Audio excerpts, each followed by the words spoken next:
Pagdating sa Maxi Scoot category, papasok agad sa isip natin ang brand ng Yamaha at Honda. Although sobrang dami na natin pagpipilian ngayon, pero aminin man natin o hindi, matimbang pa din talaga ang Honda at Yamaha. Andyan ang Yamaha NMAX na may elegant and sporty looks, at para sa Sport Maxi Scoot, andyan naman ang Yamaha Aerox na talagang napakaangas ng mga tindigan. At para sa Honda, andyan ang Honda PCX 160 na may elegant looks, at ang ADV 160 naman kung usapang adventure scooter. Sa mga Maxi Scoot na to talagang marami kang makikita o masasalubong sa kalsada, dahil bukod sa kilala ang mga brand na to masasabi talaga natin na subok na ang mga ito pagdating sa pang-araw-araw na gamit and even sa long ride. At ngayon nga mga tol, nagkaroon na ng panibagong kakompetensya sa larangan ng Maxi Scooter dito sa atin sa Pilipinas. Meron itong elegant looks at naiba talaga ang itsura, especially sa kanyang front end. Sabi nga ng iba hinango ito sa superbike ng Suzuki na Hayabusa. Well, mukhang may similarity nga. Okay mga tol, ang bagong Suzuki Bergman 15. Ito na ba ang susunod na magdo-dominate sa Pinas? Well, alamin natin, subukan natin ikumpara sa isa sa mga pambato ng Honda, ang Honda PCX 160. Sila kasi yung may pagkakahabik pagdating sa body structure, lalo na kung titignan mo ang kanilang side profile. Pero syempre, marami silang pagkakaiba. Tara, tignan natin. Unahin natin ang presyo mga tol. Para sa Honda PCX 160 mga tol, meron itong dalawang variant, ang standard at ang road sync variant. So ito yung kumbaga ay top of the line. Andito yung full specs ng latest model ng PCX 160. Para sa standard, ang SRP nito ngayon ay 133,500 pesos. At ang road sync variant naman mga tol ay may SRP ngayon na 155,000 pesos. At pagdating naman dito sa bagong labas na Suzuki Bergman 15. So dahil isang variant lang tong Bergman 15, ito yung pinaka top of the line niya. Ang ibinabang presyo ng Suzuki Philippines dito mga tol ay 165,000 pesos. So mas pricey compare kay PCX 160 10k mga tol ang lamang. Solid nga ba sa dalawa ang mas sulit bilhin? So yan ang pag-uusapan natin.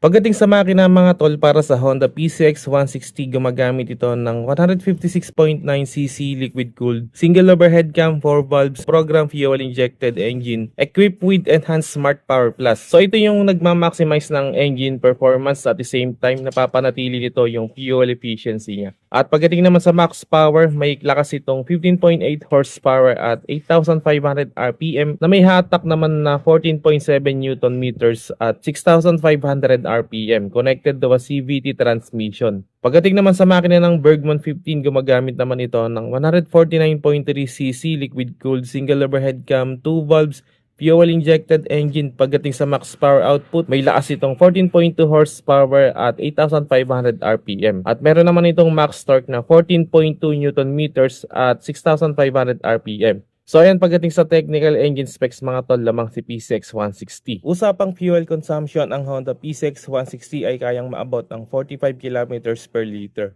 At pagdating naman sa Bergman 15, kaya naman itong maabot ng 43.6 kilometers per liter. So base lang yan mga tol sa claim ng bawat o ng dalawang brand Depende pa rin yan sa rider. So lamang na naman ang PCX 160 over kay Bergman 15 pagdating naman sa fuel mileage. At syempre pagdating sa gas tank, usapin din to ng marami. Sa PCX 160 meron itong 8.1 liters fuel tank capacity. Compare sa Bergman 15, meron naman itong 8 liters fuel tank capacity. So napakanipis ng difference, kaya para sa akin okay lang yan. 100 ml lang ang lamang ni PCX, hindi naman yung masyadong big deal. At least pareho silang may malaking gas tank. And very convenient magpa-refill ng gas sa dalawang motor na to dahil dito nakapwesto ang kanilang fuel lead.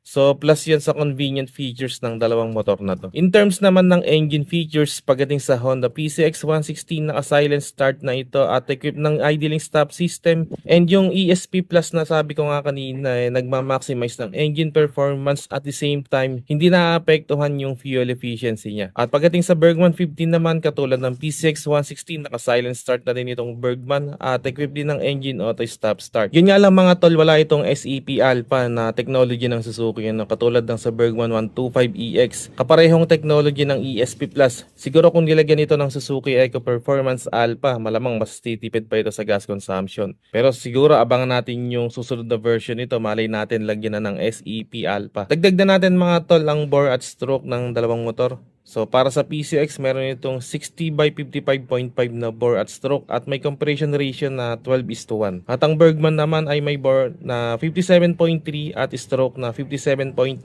May compression ratio na 10.6:1. So hamak lamang ng PCX 160 given na naka 4 valves din ang PCX 160 compared sa Bergman na naka 2 valves. Pag-usapan naman natin ng dalawang looks. Sabi ko nga kanina mga tol, itong dalawang Max Scoot na to ang may pagkakahawig sa body structure. Parehong elegante, smooth, swabe ang tindigan pag titignan natin sa side profile. Pero pagdating sa front end at rear end, meron silang distinct looks. Dito mga tol sa PCX 160, meron siyang hindi kalakihan na wind visor.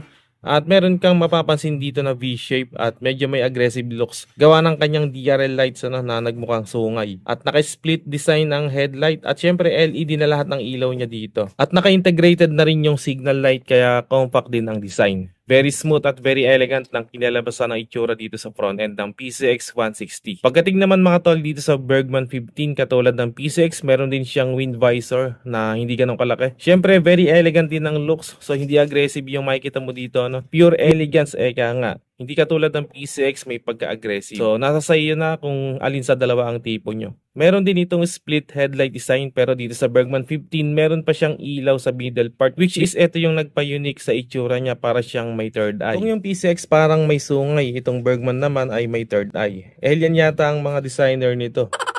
But just the same mga tol, bumagay naman at hindi masakit sa mata. Ewan ko lang sa iba. At ang kinaganda, LED na rin lahat ng ilaw dito. So kayo na ang humusga kung alin ang mas stand out para sa inyo.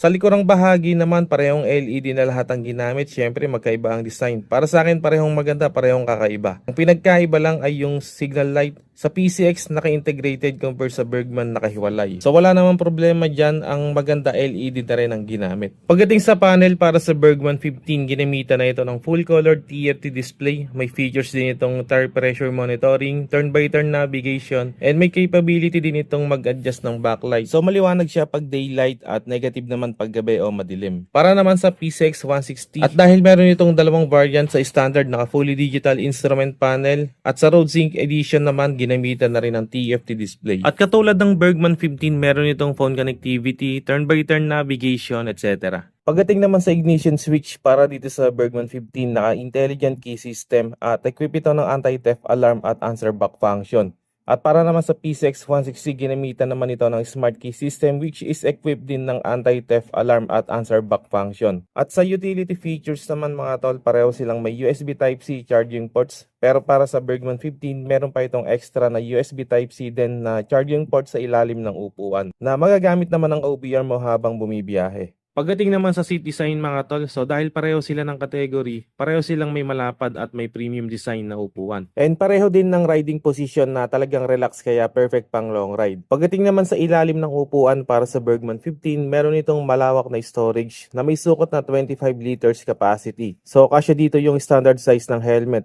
And compare naman sa PCX 160 na may 30 liters storage, so mas malaki. Siyempre kasya din dito ang isang full face helmet at may space pa sa ibang maliit na gamit tulad din ng Bergman 15. So pagdating sa underseat storage mga tol, hindi masyadong big deal dahil konti lang naman ang difference. Usapang dimension naman mga tol, para sa Bergman 15 meron itong seat height na 760mm compare sa PCX 160 na may sukat na 764mm. At sa timbang naman talagang may kabigatan itong Bergman 15 na may timbang na 150kg compare sa PCX 160 na tumitimbang lang ng 133kg. And sa suspension naman para sa Bergman 15, naka-telescopic sa harap at dual shock naman sa likod with sub-tank. At sa PCX naman ay naka-telescopic din sa harap at dual shock naman sa likod with sub-tank na rin. Sa brakes naman, parehong unit ay naka-disc both front and rear at pareho ding equipped ng ABS or anti-lock brake system. Pero itong PCX ay single channel lang mga tol compared sa Bergman 15 na naka-dual channel ABS na. Tire size mga tol para sa Bergman 15, sa harap may sukat itong 110/80 rim 14 at sa likod naman ay 130/70 rim 14. So wala na sigurong magre-reklamo dito And pagdating naman sa PCX, sa harap ay may sukat na 110/70 rim 14 at 130/70 rim 13 naman sa likod. Okay mga tol, yan ang specs comparison natin para sa bagong Suzuki Bergman 15 at Honda PCX 160. At sa haba ng sinabi ko, ikaw pa rin ang masusunod kung anong motor ang gusto mo. Pero para sa iyo, alin ang pipiliin mo sa dalawa?